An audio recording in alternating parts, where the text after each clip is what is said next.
안녕하세요. 제 이름은 박정숙이고 올해 68살입니다.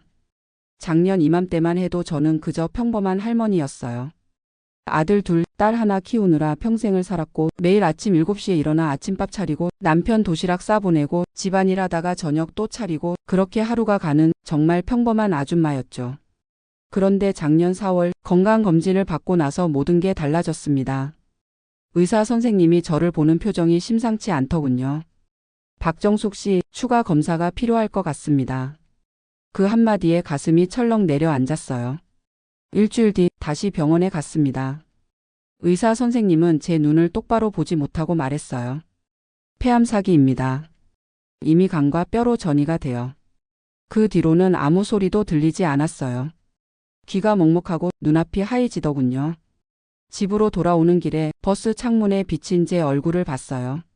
언제부터인가 깊게 패인 주름, 하얗게 센 머리, 이게 정말 나일까 싶었습니다. 68년을 살았지만 제 삶에는 뭐가 남았을까요? 남편은 5년 전에 먼저 갔고 아이들은 다들 결혼해서 자기 살기 바쁘고 큰아들은 미국에서 교수로, 둘째는 부산에서 의사로, 막내딸은 서울에서 회사 다니느라 명절에나 얼굴 한번 봅니다. 그날 밤 혼자 부엌에 앉아 있다가 문득 생각이 났어요. 내가 정말 하고 싶었던 게 뭐였지? 평생 남편하고 아이들 뒷바라지 하느라 내 꿈은 생각도 못하고 살았는데. 서랍을 뒤지다가 오래된 일기장을 발견했어요. 20대 때 쓴 일기였죠. 언젠가는 세계 일주를 하고 싶다. 파리의 에펠탑도 보고 이탈리아에서 진짜 피자도 먹어보고. 그때는 꿈이 참 많았네요. 그런데 결혼하고 아이 낳고 시부모 모시고 살다 보니 그런 꿈들은 다 잊어버렸어요. 여행은커녕 동네 찜질방 가는 것도 눈치 보여서 못 갔으니까요. 의사 선생님은 항암 치료를 권했지만 저는 거절했어요. 항암 치료 받으면서 병원 침대에 누워 있다가 가는 것보다 남은 시간 동안 제가 하고 싶은 걸 하고 싶었거든요. 그래서 그날 밤 버킷리스트를 만들었습니다. 세계 일주하기, 번지점프하기, 문신하기, 머리 염색하기 빨간색으로, 나만의 카페 차리기, 책 쓰기, 영화 엑스트라 출연하기, 록 콘서트 가기, 혼자 캠핑하기, 손주들과 놀이공원 가기. 리스트를 쓰면서도 웃음이 나왔어요. 68살 할머니가 이런 걸 한다고? 하지만 이제 와서 뭘 못하겠어요. 남은 시간이 얼마나 되든 이제는 저를 위해 살기로 했습니다. 다음 날부터 준비를 시작했어요. 먼저 은행에 가서 적금을 해지했습니다. 평생 모은 돈이 3억 정도 되더군요. 아이들 결혼시킬 때 다 써버리고 그래도 조금씩 모은 돈이었어요. 여권부터 만들었습니다. 68년 살면서 여권은 처음 만들어 봤어요. 사진 찍을 때 사진사가 어디 가시려고요? 하고 묻길래 세계 일주요. 하고 대답했더니 깜짝 놀라더군요. 첫 번째 목적지는 파리였습니다. 비행기표 끊고 호텔 예약하고 혼자 하는 게 처음이라 어려웠지만 인터넷 검색하면서 하나씩 배웠어요. 출발하는 날 큰아들한테 전화가 왔어요. 엄마, 요즘 어떻게 지내세요? 다음 달에 한국 가려고 하는데. 아니야, 바쁘면 오지 마. 엄마는 잘 지내. 사실은 그때 공항으로 가는 길이었어요. 파리에 도착했을 때 정말 꿈만 같았습니다. 공항에서 시내로 가는 기차를 타고 창밖을 보는데 눈물이 났어요. 내가 정말 파리에 왔구나. 68살에 처음으로. 에펠탑을 봤을 때의 감동은 말로 표현할 수가 없었어요. 사진으로만 보던 그 탑이 제 눈앞에 우뚝 서 있었으니까요. 탑 꼭대기까지 엘리베이터를 타고 올라가서 파리 시내를 내려다봤습니다. 여보, 나 드디어 왔어. 당신이 살아 있었으면 같이 왔을 텐데. 혼자 중얼거렸습니다. 옆에 있던 젊은 커플이 제가 혼자인 걸 보고 사진을 찍어주겠다고 했어요. 혼자 오셨어요? 한국 사람이었습니다. 네, 버킷리스트 이루러 왔어요. 와, 정말 멋지세요.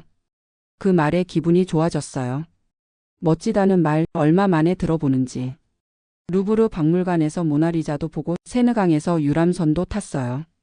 프랑스 빵집에서 크루아상도 사 먹고 노천 카페에서 커피도 마셨죠. 20대 때 꿈꿨던 그 모든 걸 하나씩 해나갔습니다. 이탈리아로 넘어가서는 베네치아와 로마를 다녀왔어요. 콜로세움을 보면서 역사책에서만 보던 곳에 제가 서 있다는 게 신기했습니다. 진짜 이탈리아 피자도 먹어봤는데 솔직히 한국 피자가 더 맛있더군요. 하지만 그게 중요한 게 아니었어요. 내가 하고 싶은 걸 하고 있다는 게 중요했죠. 여행하면서 SNS도 시작했어요. 손녀딸이 가르쳐준 인스타그램이라는 걸로요. 사진 올리고 글 쓰는 게 재미있더라고요. 팔로워가 100명 넘으니까 뿌듯하기도 했고요. 한국으로 돌아와서는 번지 점프를 하러 갔습니다.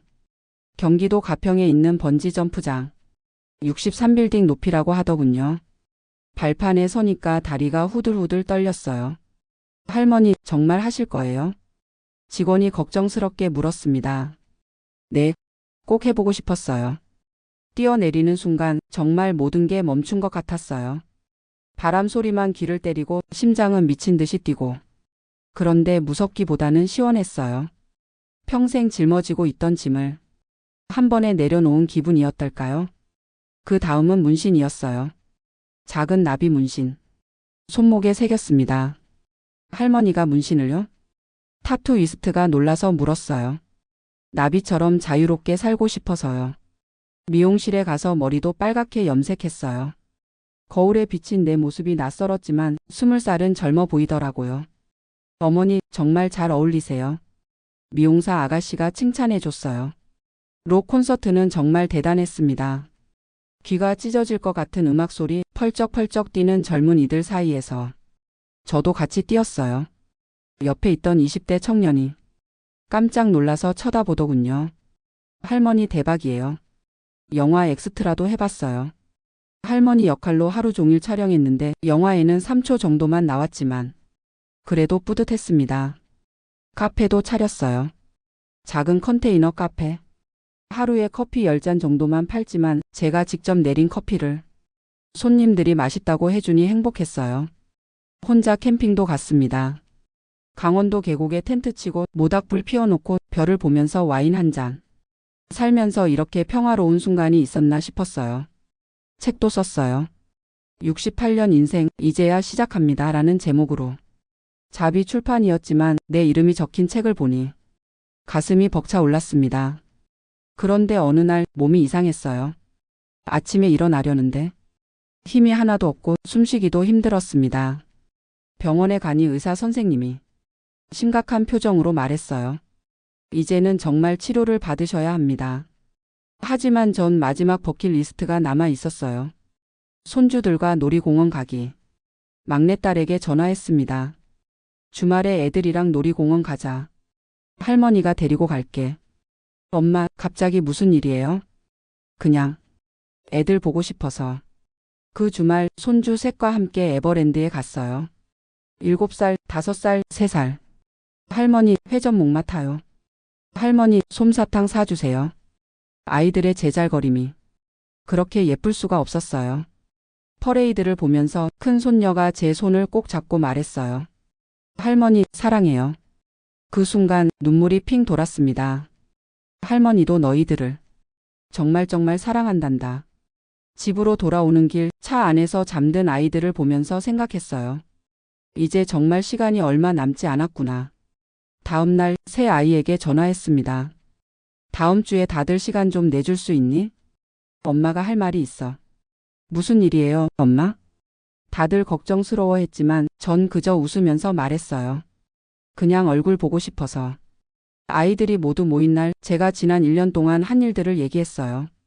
파리 여행, 번지 점프, 문신, 모든 것을. 그리고 마지막에 고백했습니다. 사실 엄마, 작년에 암 진단을 받았어. 말기야. 아이들의 얼굴이 하얗게 질렸어요. 엄마, 왜 말 안 했어요? 큰아들이 소리쳤습니다. 치료받으면 되잖아요. 왜? 둘째가 울부짖었고 막내는 그저 울기만 했어요. 미안해. 하지만 엄마는 후회 없어. 평생 너희들하고 아빠 뒷바라지 하느라 못해본 것들을 다 해봤거든. 정말 행복한 1년이었어. 그래도 치료를 받았어야죠. 치료받으면서 병원에 누워있는 것보다 이렇게 하고 싶은 걸 하면서 사는 게 엄마는 더 좋았어. 그날 밤 아이들과 오랜만에 함께 잤어요. 어릴 때처럼 제 품에 안겨서 엄마, 이제라도 치료받아요. 제발. 막내가 흐느끼며 말했어요. 그래, 이제는 너희들과 함께 있고 싶어. 남은 시간이 얼마나 되든. 지금 저는 병원에 입원해 있습니다. 항암 치료를 받고 있어요. 몸은 많이 힘들지만 마음은 평화롭습니다. 창밖으로 벚꽃이 피었어요. 작년 이맘때 진단받았을 때도 벚꽃이 피어 있었죠. 그때는 절망적이었지만 지금은 다릅니다. 이 1년 동안 저는 정말 살았습니다. 68년 인생 중에서 가장 나답게 살았어요. 무엇도 눈치 보지 않고 하고 싶은 걸 다 했으니까요. 어제 의사 선생님이 말했어요. 환자분 표정이 많이 밝아지셨네요. 네, 할 일을 다 했거든요. 병실 침대 옆에는 제가 쓴 책이 놓여 있어요. 68년 인생 이제야 시작합니다. 정말 그랬어요. 68살에 시작한 인생이 가장 찬란했으니까요. 매일 아이들이 번갈아가며 병문안을 옵니다. 손주들도 자주 와요. 할머니, 나 중간고사 100점 받았어요. 우리 할머니가 최고야. 그런 아이들을 보면서 생각해요. 내가 남기고 갈 것들이 뭘까? 집도 돈도 아니에요. 제가 보여준 용기와 도전 정신, 그게 아이들에게 남는 가장 큰 유산이 아닐까요? 인스타그램 팔로워는 이제 10,000명이 넘었어요. 많은 분들이 응원 메시지를 보내주십니다. 정숙 씨 덕분에 저도 용기를 얻었어요. 할머니의 도전 정신 정말 멋져요. 어제는 한 70대 할아버지가 메시지를 보냈어요. 저도 버킷리스트 만들어서 하나씩 실천하고 있습니다. 당신 덕분입니다. 정말 뿌듯했어요. 제 작은 도전이 다른 사람들에게도 용기를 준다니. 이제 제게 남은 시간이 얼마나 될지 모릅니다. 하지만 두렵지 않아요. 충분히 살았고 충분히 사랑했으니까요. 오늘도 벚꽃잎이 날립니다. 바람에 흩날리는 꽃잎처럼 저도 곧 흩어지겠죠. 하지만 제가 남긴 이야기는 오래오래 남을 거예요. 마지막으로 이 글을 읽는 분들께 말씀드리고 싶어요. 기다리지 마세요. 언젠가 시간이 나면, 언젠가 여유가 생기면 그런 언젠가는 오지 않을 수도 있어요. 지금 하세요. 하고 싶은 일, 만나고 싶은 사람, 가고 싶은 곳. 내일은 없을 수도 있으니까요. 저는 68살에 시작했지만 여러분은 더 일찍 시작할 수 있어요. 나이는 숫자에 불과합니다. 마음먹은 그 순간이 가장 젊은 때예요. 봄날의 벚꽃처럼 짧지만 찬란하게. 그게 제가 선택한 삶이었습니다. 감사합니다. 제 이야기를 들어주셔서. 그리고 기억해 주세요. 박정숙이라는 68살 할머니가 마지막 1년을 얼마나 멋지게 살았는지. 사랑합니다. 모든 분들을. 그리고 다시 한번 말합니다. 인생은 지금부터입니다.